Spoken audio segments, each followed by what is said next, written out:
Welcome to the panel and conversation after such a fabulous movie, Brainstorms. Congratulations to Sara Schley and Bonnie Waltch in really putting together just a marvelous movie. My name is Dr. Andy Nierenberg. I am the director of the Dauten Family Center for Bipolar Treatment Innovation at Massachusetts General Hospital and Harvard Medical School. And it is my great pleasure and honor to have my two close colleagues and friends, Holly Schwartz and Crystal Clark here. I'll ask them to introduce themselves in a moment. And I also want to make sure we thank our sponsors, the Northwest Medicine at Dauten Behavioral Health Institute Bipolar Disorder Center of Excellence. So Holly, if you can introduce yourself. Sure. Thanks, Andy. I'm Holly Schwartz. So I'm a professor of psychiatry at the University of Pittsburgh and thrilled to be on this panel and to support this incredible film. And Crystal? Good morning or afternoon, wherever you are. I am Dr. Crystal Clark, and I am an associate professor of psychiatry at Women's College Hospital and the University of Toronto, and I also hold an adjunct faculty position at Northwestern University in Chicago. That's great. And Bonnie? Hi, I am a documentary filmmaker. I am the director, producer, and one of the writers of BrainStorm. And Sara? Thank you, Andy. I'm Sara Schley. You've just watched the film, seen a little bit of me, live with bipolar 2, and just absolutely delighted to be colleagues with all these amazing folks. Thanks for getting up early or late, wherever you are. And please feel free to put questions in the chat, and we're going to make sure that we have time to address those, as many as we can, after our panel discussion for about 15, maybe 20 minutes or so. So let me turn to you, Holly. Two things. What are your preliminary thoughts about the movie? And if you can speak a little bit about how your work may relate to that. Well, I mean, my preliminary thoughts about the movie are it's incredible and a really, really important documentary, and just so thrilling to have this out in the world. And I think that relates to both my work and my involvement with the film. I'm particularly interested in bipolar 2 disorder, which has been really a neglected bipolar subtype. And, you know, as the film tells us, it's actually more common than the more well-known version of bipolar disorder, bipolar type 1.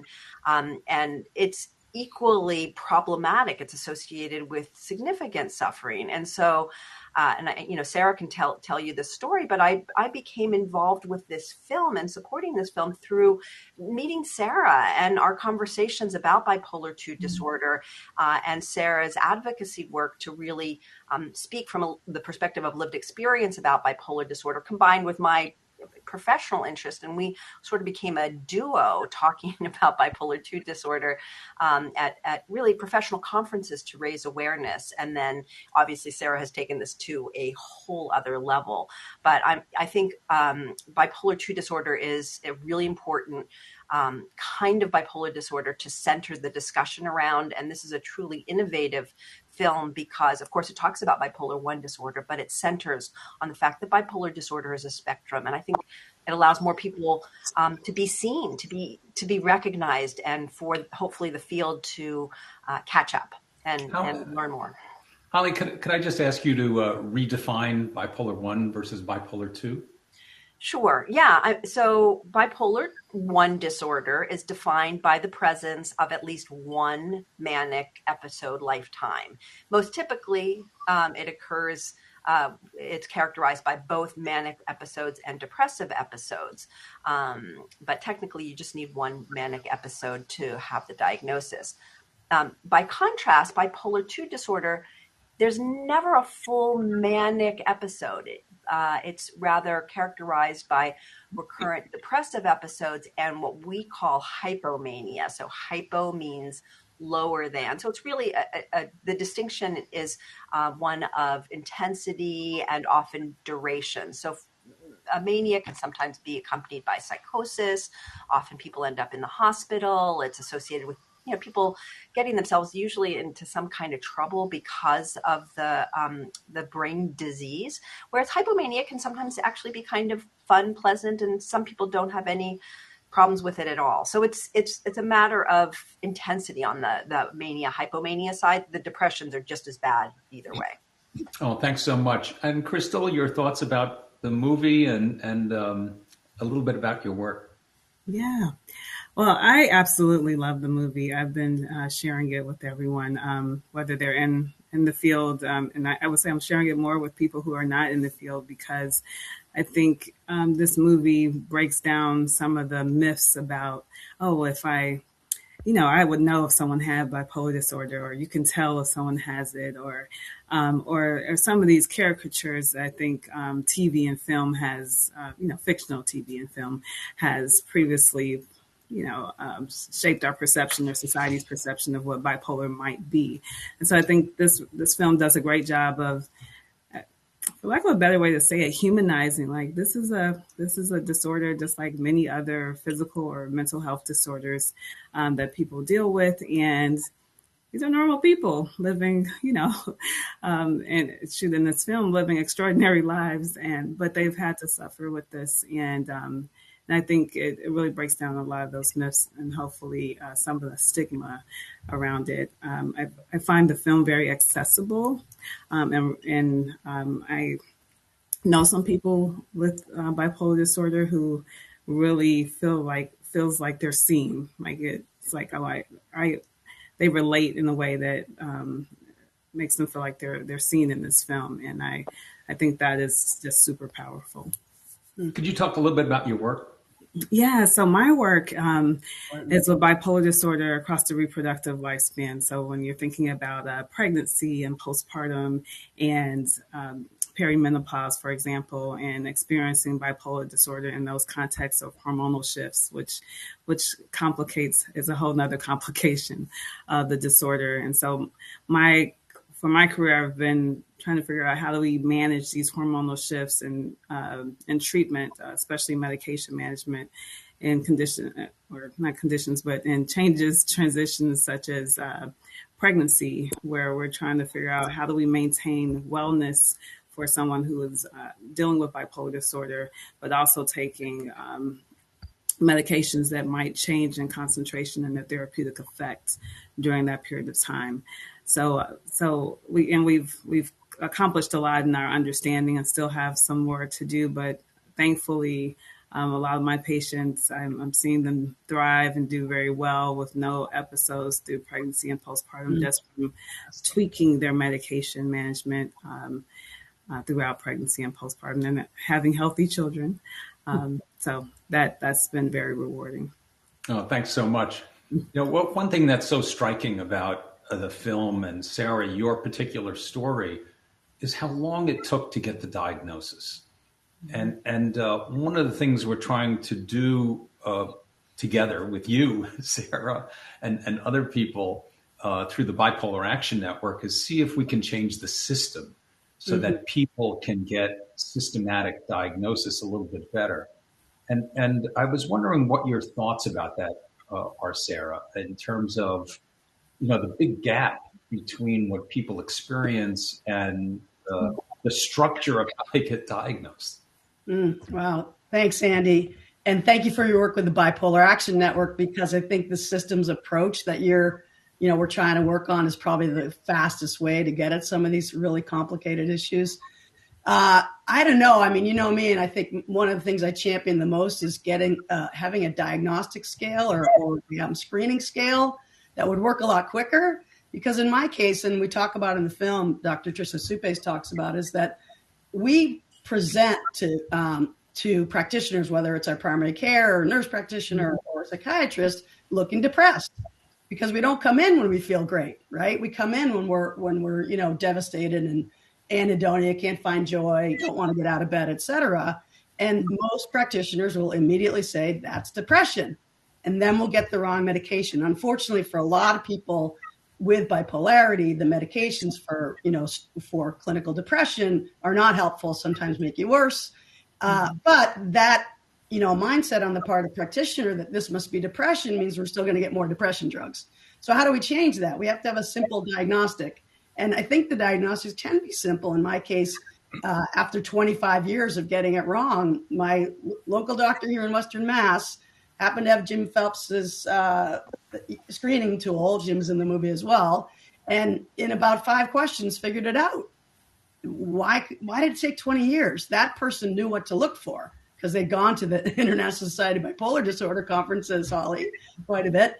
And they knew to have a mental model in their head to ask the right questions. You know, people are going to say, what were the questions? You know, so it was age of onset. Was it in your early 20s? Yeah. Family history of mood spectrum disorders. You just saw the movie, my mother, my grandfather. Yes. No one had asked those questions. You know, course of treatment and response to these meds. And when I said that, you know, the antidepressant kind of sent me into a little bit wild, you know, hypomania. And he's like, okay, we know what you have. So if that primary care doc had that 20 years ago, how different my life would have been. Yeah.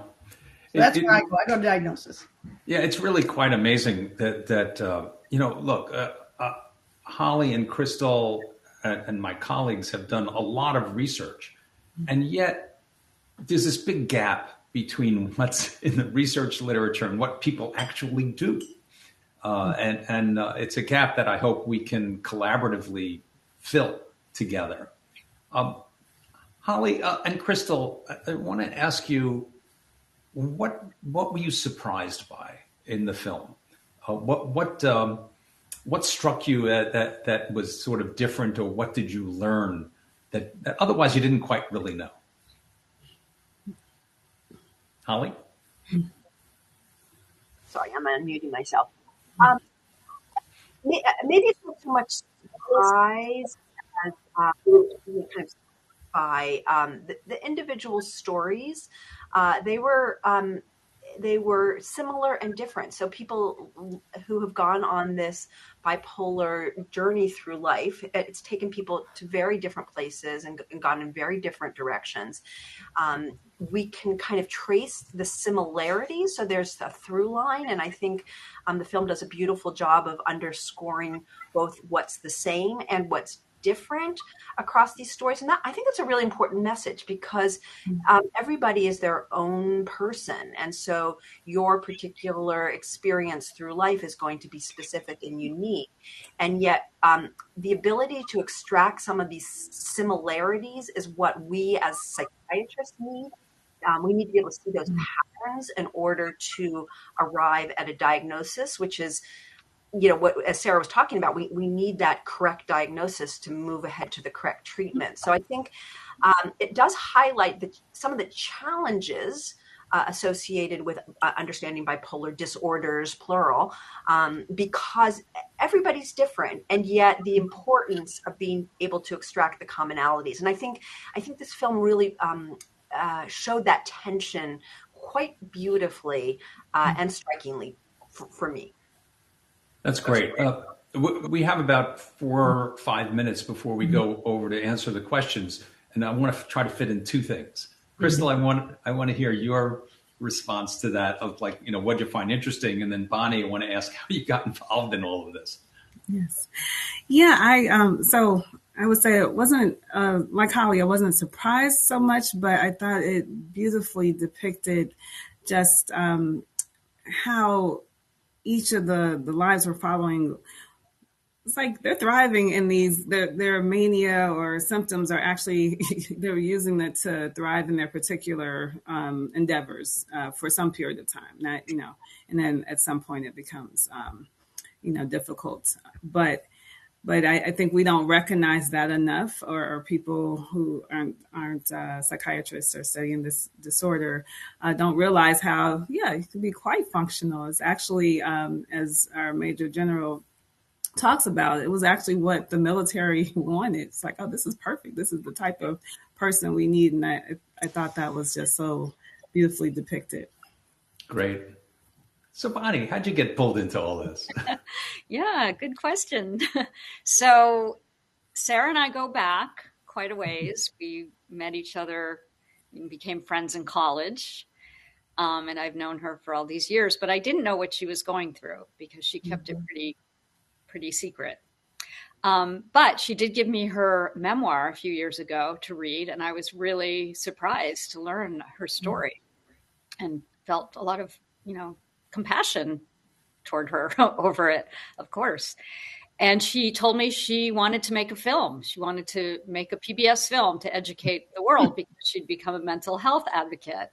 And would I want to make a film with her? Because she had seen a film I had just done that was on PBS about climate feedback loops.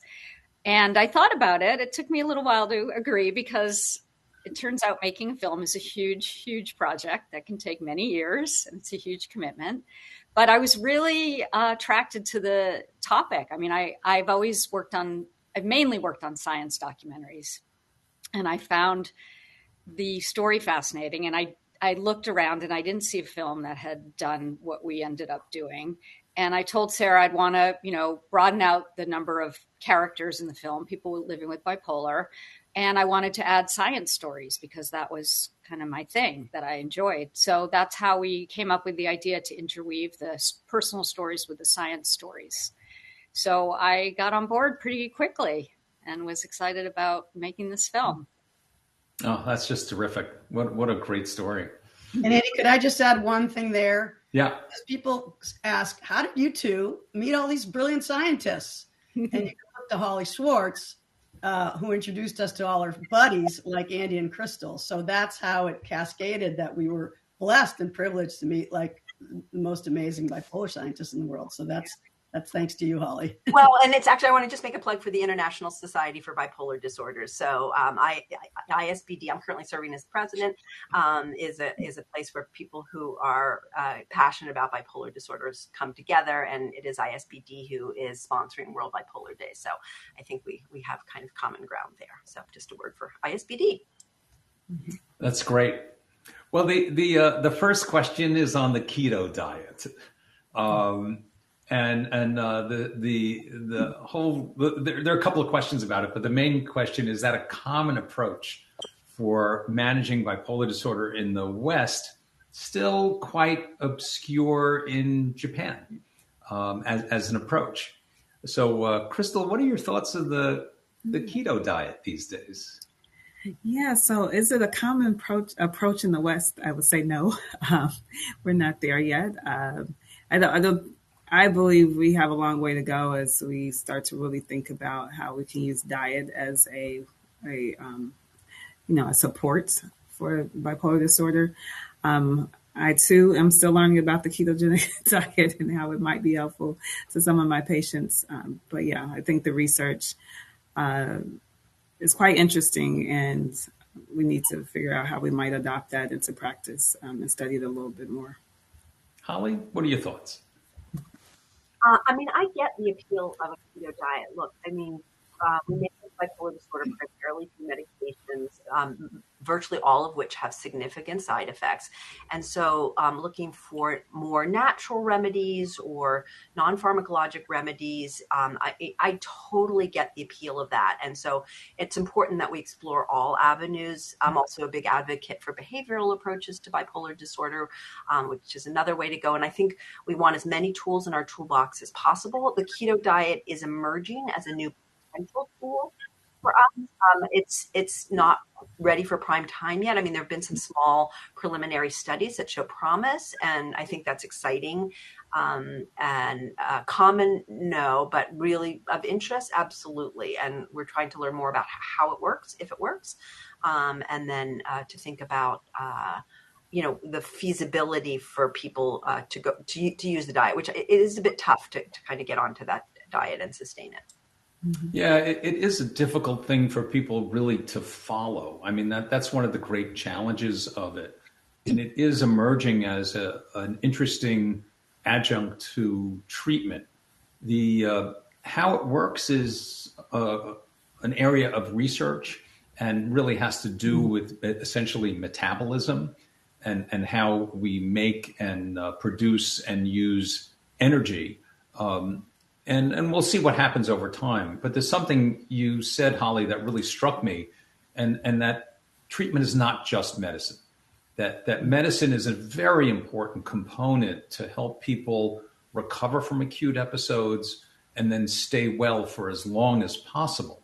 But psychotherapy is very important. Support, peer support is extraordinarily important. And I think that even though peer support has been found to be effective, it is less widespread than we would like it to be. And I think we're all collaboratively trying to figure out how to be able to support that. So let me go on to the next. Yeah, go ahead, Sarah. Thank you, Andy. I plug for Holly's work that's in the film around circadian rhythms, because what I find is that it's very helpful to know that we have agency over our own lives. In addition to medication and therapy, there's really dramatic things that we can do in terms of our behavioral choices that make a difference. So the piece on circadian rhythms, which is evidence-based and research and based in science, if I'm feeling shaky, I'm going to make sure I get up at the same time every morning, get light in my eyes, same time every morning, exercise at similar times. This is related to diet, eating at similar times. So there are methodologies that have a lot to do with, again, what we can do differently. And Holly's got a great book I'll plug. What's it called? Holly's Social Rhythm Therapy Workbook, which is also very user-friendly, but it just kind of like, again, if I'm having a rough time, whether it's time zone changes or extra stress in my life, I kind of go back to that workbook. I call it go back to basics, do good behaviors that are going to help stabilize me. It's great. There's a question in the chat about self-acceptance, and specifically for you, Sarah, what helped you accept your diagnosis? And beyond, hypomania can feel great sometimes. And then I'll ask Holly and Crystal to chime in. It took a while because the diagnosis is scary, and we don't.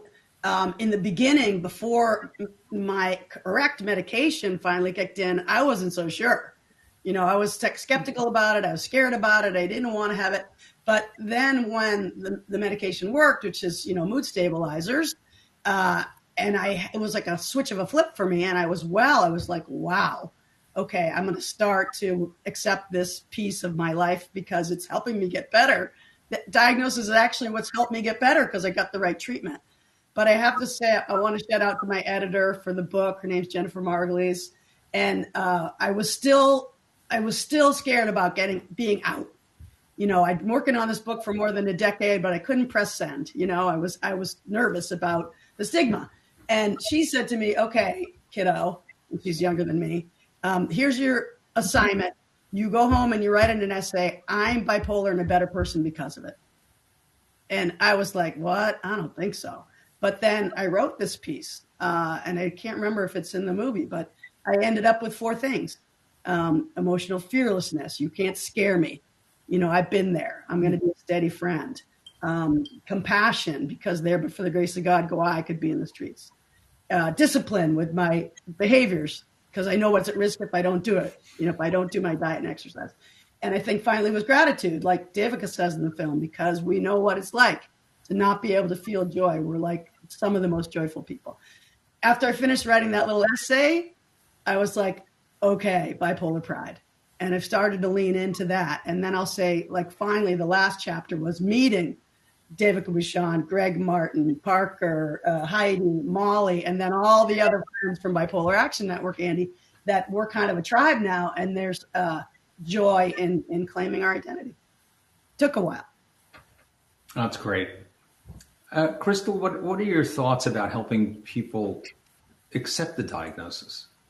Yeah, well, I think Sarah said it well. It's part of it is psychoeducation. I believe that a lot of times, because there's so much misunderstanding around the disorder, that when you tell someone that's the disorder or the diagnosis, they're like, I don't know, I don't relate, I don't think that's me. I know what it looks like. And when I start to educate people about actually, based on stories they've told me, and play that back to them, like, yeah, actually, it fits right here. And then we get them on a treatment that works.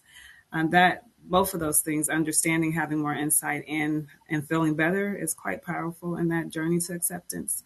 And so, that's where I start with patients, and that it takes some time, sometimes, but But I've seen people go from very skeptical, as Sarah describes, to being very thankful and becoming advocates for people with bipolar disorder. I think everyone has a different journey, and some people have a harder time accepting the diagnosis. Sometimes they have to sort of go through several episodes before they realize treatment might help them, and it's worthwhile taking. And I think we have to be with them during that whole journey. Holly, what are your thoughts about that? I mean, I agree with what you're all saying. I just also want to make a plug for the work of Andrea Vasiliev, who appears in the film as well. So Andrea is a psychologist who lives with bipolar disorder, and she has a book, and she does work with self-stigma. And she has a workbook on self-stigma that's coming out, I think, this summer. And I had the privilege of reading an advanced copy of it, and it's great. And it's really a way to walk through that process. And, I think self-stigma is a component of this. Bipolar disorder is highly stigmatized in our world, in our culture, and that gets internalized.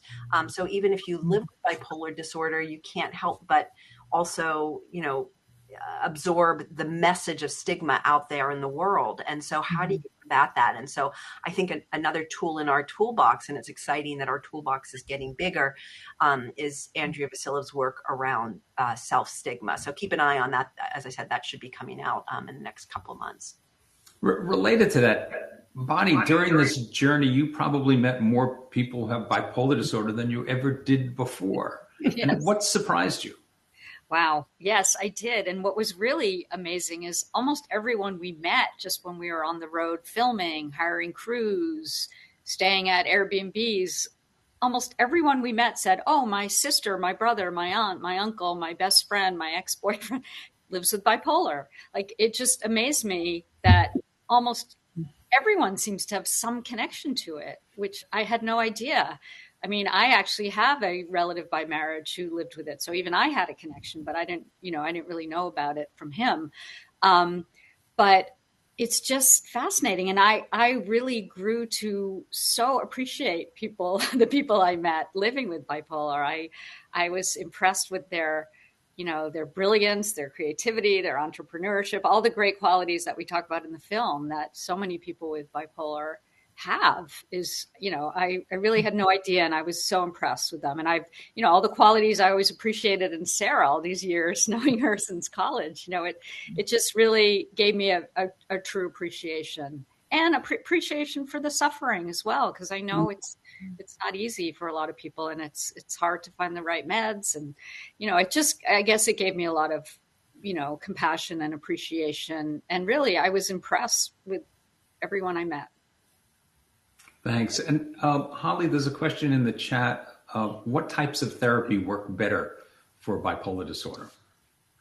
We know that there are therapies that are specifically developed and tested for bipolar disorder that have better evidence than others. And so the top 4 that are sort of recognized because of the science that supports them include psychoeducation, a formal version of psychoeducation and done as a group or individually, cognitive behavior therapy that's specifically for bipolar disorder, something called family-focused therapy, which is that's administered with the person and some loved ones, family members or significant others, and interpersonal and social rhythm therapy, which is the area that I've done some work in, and that's focused on understanding relationships, but also stabilizing underlying disturbances in the circadian system that we know is part of bipolar disorder through behavior. So those are the 4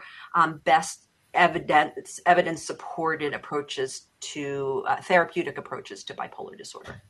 And Crystal, in your work, both at Northwestern and Toronto, what have you observed in terms of, let's say, the gap between evidence-based psychotherapy and what people actually do? Yes, there's a huge gap, and clearly international, in that, in terms of a lot of times we have not adapted the psychotherapies that Holly just listed to bipolar disorder. Often interpersonal social rhythms therapy is not a part of the education for adult psychiatry training or fellowships. And people, I'm teaching it all the time, saying, "Oh, have you tried IPSRT?" And they're like, "What? What's IPSRT?" And I'm like, and I share this with trainees and fellows and even colleagues. And when I do, they're like, "Oh, and I've never heard of this therapy." And to me, I've, in all the years I've known Holly, I'm like, how do you not know IPSRT? So I think there's a huge gap in education around these therapies, and particularly how to use them for bipolar disorder. And then for those that are specific to bipolar disorder, they're not as widespread in the education or just use and practice. So we have a lot of work left to do. Well, Crystal, you inadvertently referred to something called the curse of knowledge. The curse of knowledge is that we know this stuff so well, we assume everybody knows it, right. And yet that's really not true. It's quite something. There's another question in the chat of how does someone bring awareness to their family about having the diagnosis, and how do they bring awareness to possibly undiagnosed relatives? Sara, you may have some thoughts about that.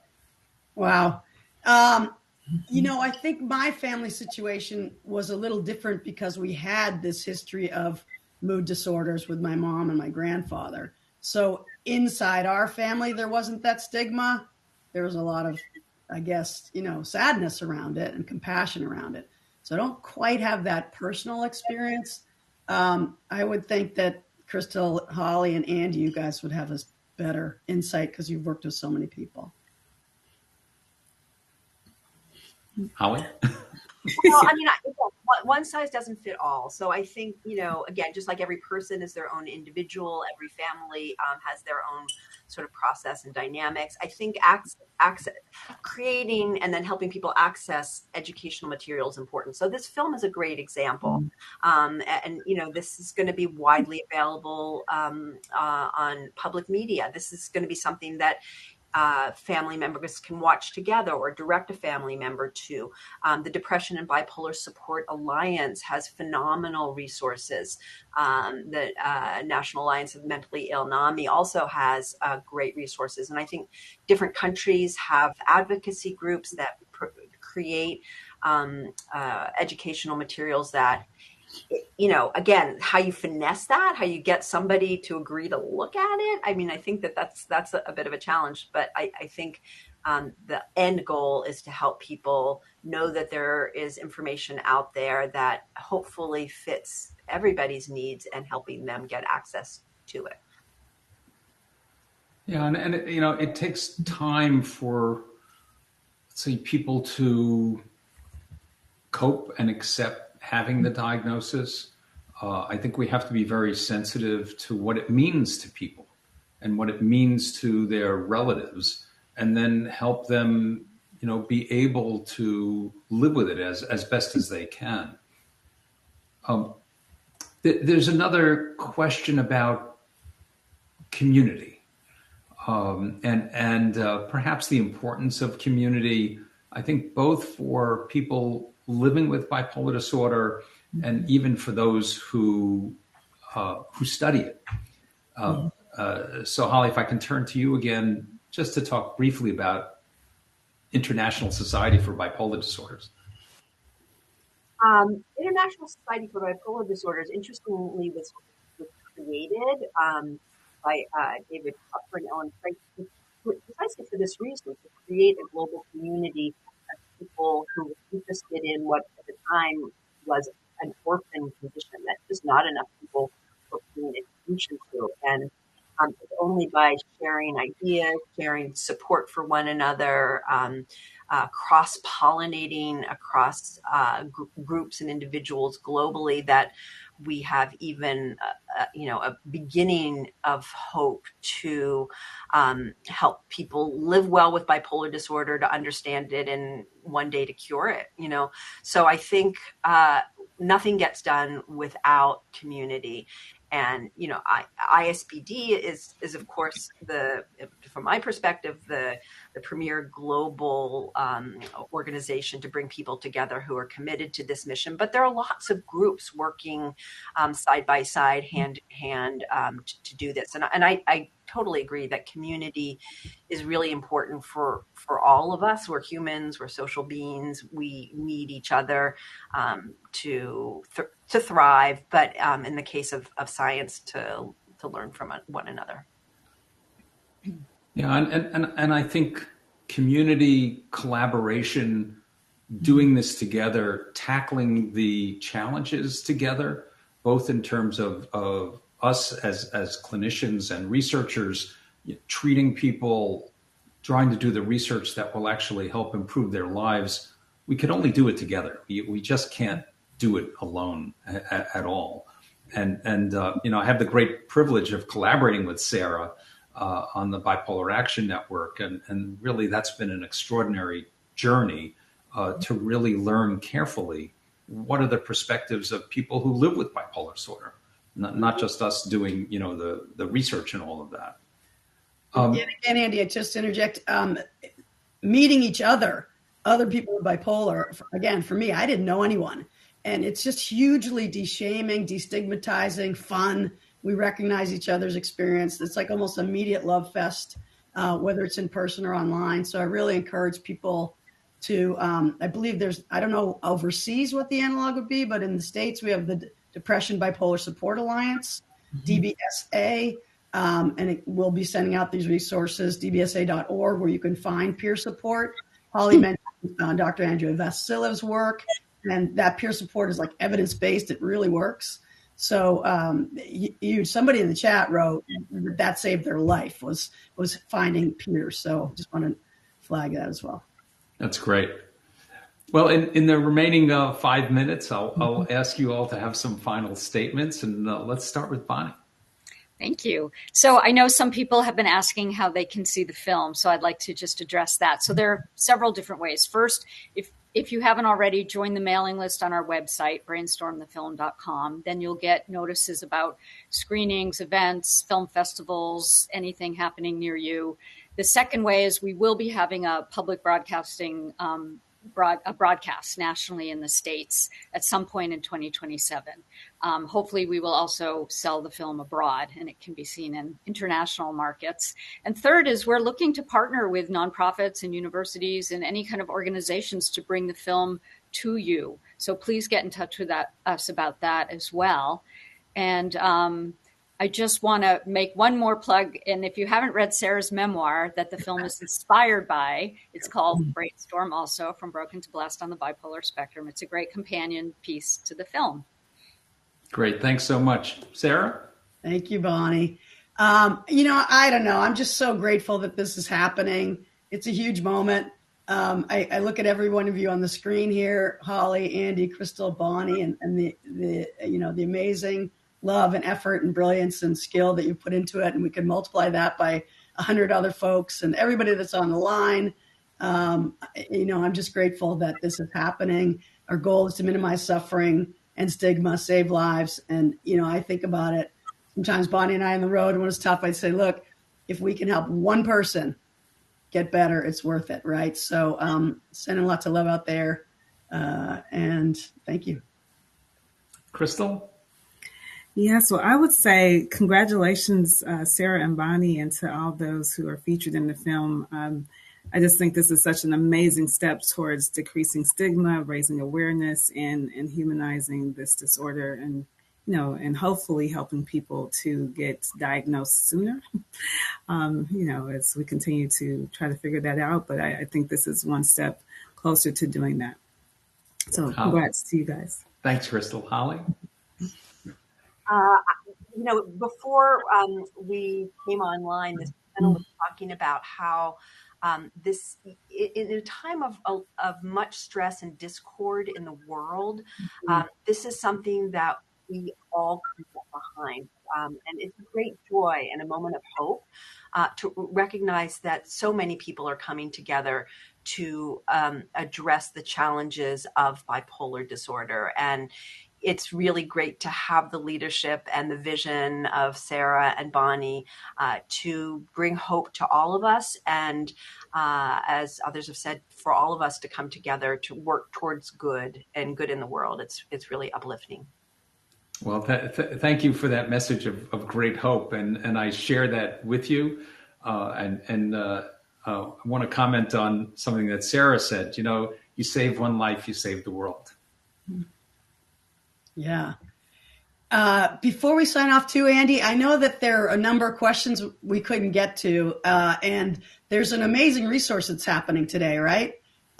Which is the Crest AMA Ask Me Anything, 48-hour bipolar Ask Me extravaganza. It's got 70 panelists. I think some of us are on the panel, and it's a wonderful, wonderful resource. I think Hannah just put it in the chat, or will. Oh, we lost somebody. So again, if you could follow that link and be able to ask more questions for the next 48 hours, starting 1 o'clock Eastern time, US. We lost our moderator. Okay, I guess we need to add.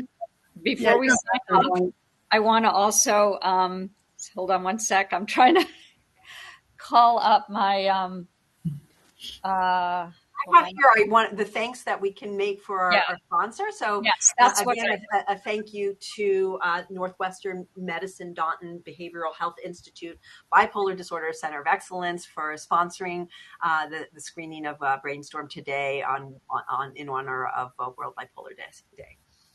Thank you, Holly. Okay, bye everybody. Thanks everyone. Thank you. Stay well.